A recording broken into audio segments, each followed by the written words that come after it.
Assalamu alaikum. Many other Americans have Muslims in their families or have lived in a Muslim majority country. I know because I am one of them. But my father came from a Kenyan family that includes generations of Muslims.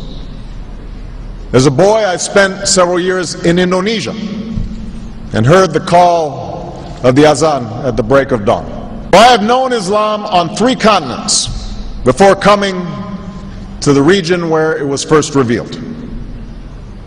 That experience guides my conviction. You're absolutely right that John McCain has not talked about my Muslim faith.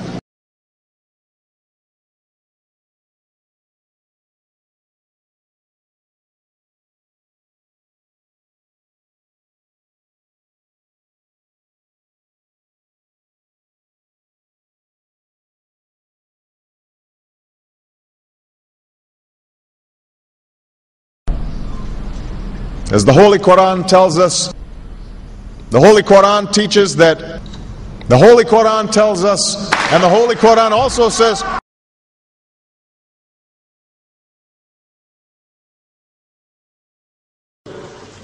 we will convey our deep appreciation for the Islamic faith, which has done so much over the centuries to shape the world.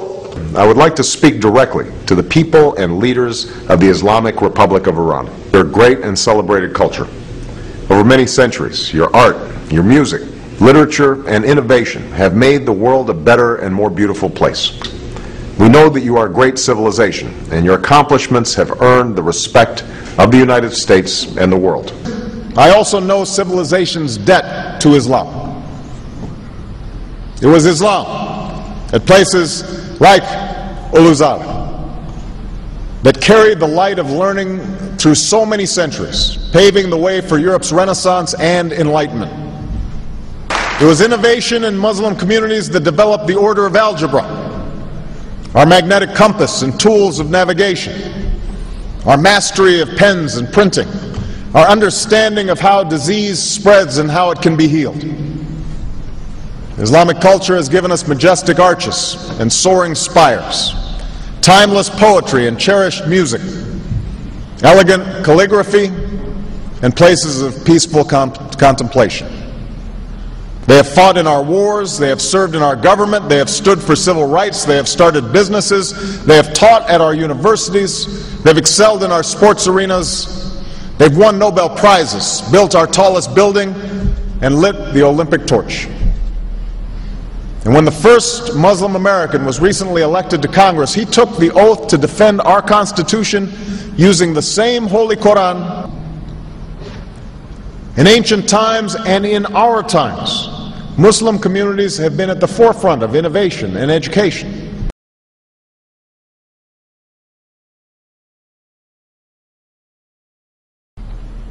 Islam is not part of the problem in combating violent extremism. It is an important part of promoting peace. The enduring faith of over 1 billion people is so much bigger than the narrow hatred of a few. In the United States, rules on charitable giving have made it harder for Muslims to fulfill their religious obligation. That's why I'm committed to working with American Muslims to ensure that they can fulfill zakat. It is important for Western countries to avoid impeding Muslim citizens from practicing religion as they see fit. And I consider it part of my responsibility as President of the United States to fight against negative stereotypes of Islam wherever they appear.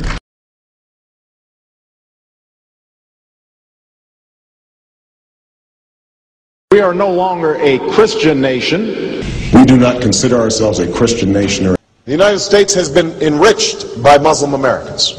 Since our founding, American Muslims have enriched the United States. Islam has always been a part of America's story. There is a mosque in every state in our union and over 1,200 mosques within our borders. One of the points I want to make is that if you actually took the number of Muslims Americans, we'd be one of the largest Muslim countries in the world. Let there be no doubt, Islam is a part of America.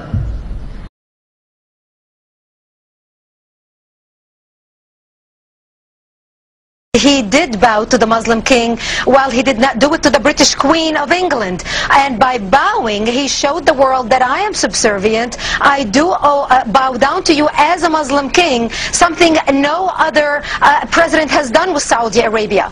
The Saudi king is his peer. He is not his subordinate in order to bow for him. And this is exactly what Obama did.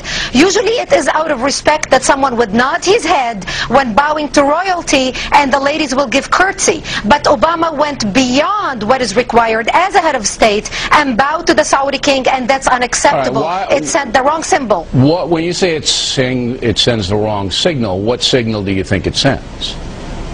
It sent a message that Islam is superior to any other master or king or president in the world, that an American president bowed to a Muslim king. It also sent a message that terrorism and jihadism is giving Islam the respect it should have on the world stage, to the point that it made an American president, for the first time in history, bow to a Muslim king.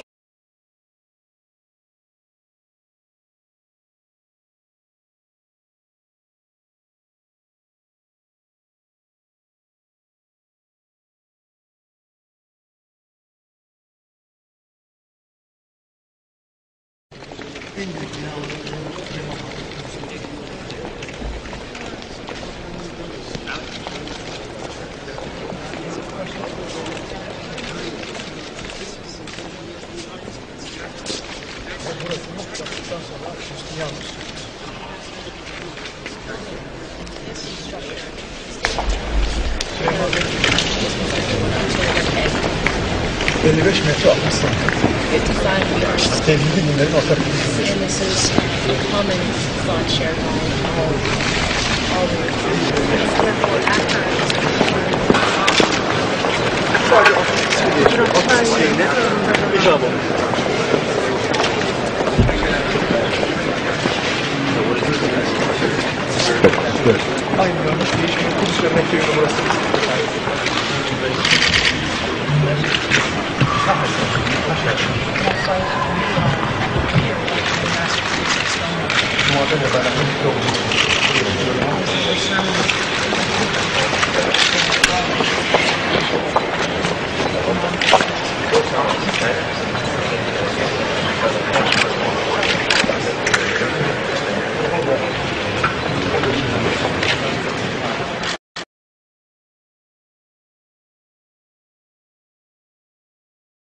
Presidential candidate Barack Obama is trying to change political fashion. He gave a speech in Iowa City today, and he wasn't wearing an American flag pin. Those pins have become synonymous with politicians since 9/11. Obama says he doesn't like how the pin has come to represent patriotism in America.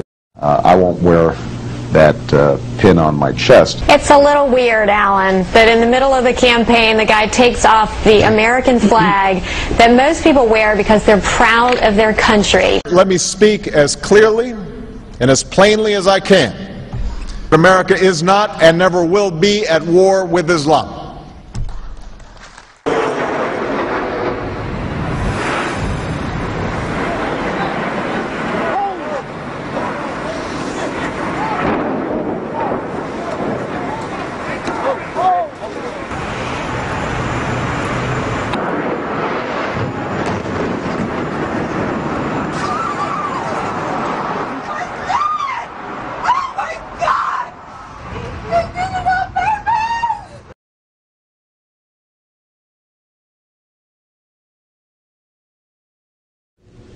Thank you.